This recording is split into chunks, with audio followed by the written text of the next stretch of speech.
নমস্কাৰ সকলোকে। যিহেতু আমাৰ ছেকেণ্ড ফেজ ইলেকশ্যন হ'ব 26 এপ্ৰিল কালি হ'ব। যিহেতু আপোনালোকে চবে সজাগতা আপোনালোকে ভোট দিব, গম পাব যে আমাৰ ফিউচাৰটো কেনেকুৱা হ'ব।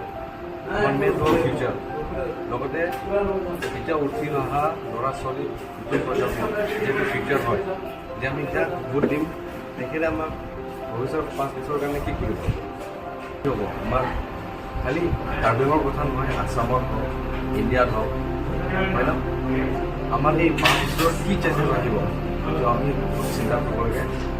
আমি ইটো পাইছোঁ, ইটো পোৱা নাই, ইটো পাইছোঁ, ইটো পোৱা নাই, এইকেইটা ভাবিব নালাগে। আমাৰ 5 বছৰ ভাবিব লাগিব। যিহেতু বহুত সমস্যা আছে, আপোনালোকে সকলোকে গম পায়। সমস্যাটো দূৰ কৰিব পাৰিব নাই এইটো 5 বছৰত। ভালকৈ চিন্তা কৰি ভোট দিব। সকলোকে ধন্যবাদ। Best of luck.